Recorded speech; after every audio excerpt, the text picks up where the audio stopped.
चौथा बाब। खुदा मूसा को मोजज़ों का इख्तियार देता है। तब मूसा ने जवाब दिया, लेकिन वो तो मेरा यकीन ही नहीं करेंगे, ना मेरी बात सुनेंगे। वो कहेंगे, खुदावंद तुझे दिखाई नहीं दिया।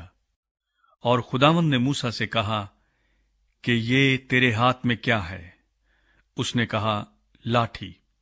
फिर उसने कहा कि उसे जमीन पर डाल दे। उसने उसे जमीन पर डाला और वो सांप बन गई, और मूसा उसके सामने से भागा। तब खुदावंद ने मूसा से कहा, हाथ बढ़ाकर उसकी दुम पकड़ ले। उसने हाथ बढ़ाया और उसे पकड़ लिया। वो उसके हाथ में लाठी बन गया, ताकि वो यकीन करें कि खुदावंद उनके बाप दादा का खुदा, अब्राहम का खुदा, इसहाक का खुदा और याकूब का खुदा तुझको दिखाई दिया। फिर खुदावंद ने उसे ये भी कहा कि तू अपना हाथ अपने सीने पर रखकर ढांक ले। उसने अपना हाथ अपने सीने पर रखकर उसे ढांक लिया, और जब उसने उसे निकाल कर देखा तो उसका हाथ कोढ़ से बर्फ की मानिंद सफेद था। उसने कहा कि तू अपना हाथ फिर अपने सीने पर रखकर ढांक ले।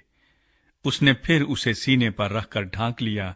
जब उसने उसे सीने पर से बाहर निकाल कर देखा तो वो फिर उसके बाकी जिस्म की मानिंद हो गया।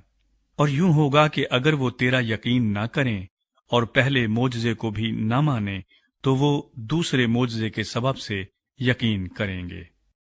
और अगर वो इन दोनों मोजज़ों के सबब से भी यकीन न करें और तेरी बात न सुने, तो तू दरिया का पानी लेकर खुश्क जमीन पर छिड़क देना, और वो पानी जो तू दरिया से लेगा खुश्क जमीन पर खून हो जाएगा।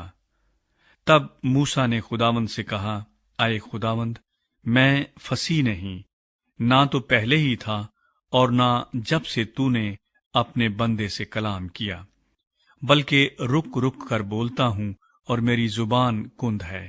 तब खुदावंद ने उसे कहा कि आदमी का मुंह किसने बनाया है, और कौन गूंगा या बहरा या बीना या अंधा करता है?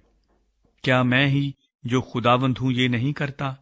सो अब तू जा, और मैं तेरी जुबान का जिम्मा लेता हूं और तुझे सिखाता रहूंगा कि तू क्या क्या कहे। तब उसने कहा कि आए खुदावंद, मैं तेरी मिन्नत करता हूं, किसी और के हाथ से जिसे तू चाहे ये पैगाम भेज। तब खुदावंद का कहर मूसा पर भड़का, और उसने कहा, क्या लावियों में से हारून तेरा भाई नहीं है? मैं जानता हूं कि वो फसीह है, और वो तेरी मुलाकात को भी आ रहा है, और तुझे देखकर दिल में खुश होगा। सो तू उसे सब कुछ बताना और ये सब बातें उसे सिखाना, और मैं तेरी और उसकी जुबान का जिम्मा लेता हूं, और तुमको सिखाता रहूंगा कि तुम क्या क्या करो। और वो तेरी तरफ से लोगों से बातें करेगा, और वो तेरा मुंह बनेगा, और तू उसके लिए गोया खुदा होगा। और तू इस लाठी को अपने हाथ में लिए जा, और इसी से इन मोजज़ों को दिखाना। मूसा मिस्र में वापस आता है।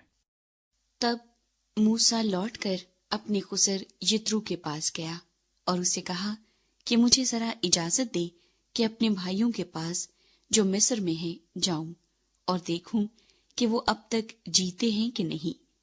यित्रो ने मूसा से कहा, सलामत जा।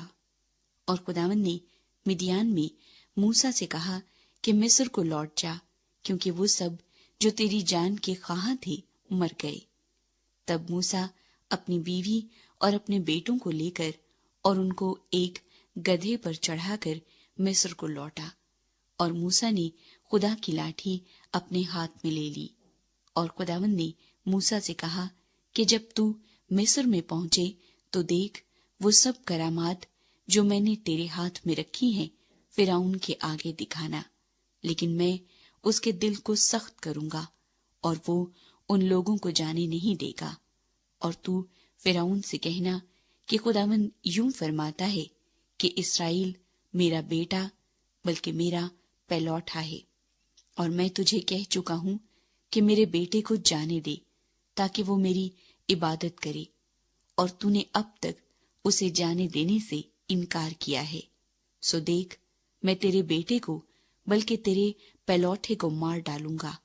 और रास्ते में मंजिल पर खुदावंद उसे मिला और चाहा कि उसे मार डाले।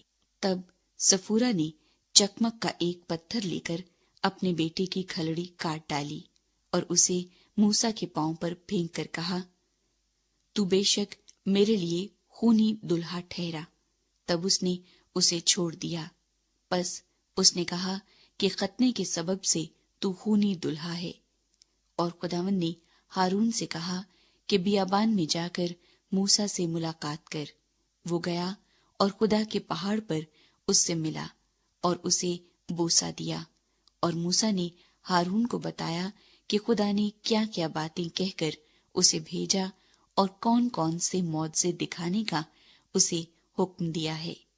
तब मूसा और हारून ने जाकर बनी इस्राएल के सब बुजुर्गों को एक जगह जमा किया और हारून ने सब बातें जो खुदावंद ने मूसा से कही थी उनको बताई और लोगों के सामने मौजज़े किए।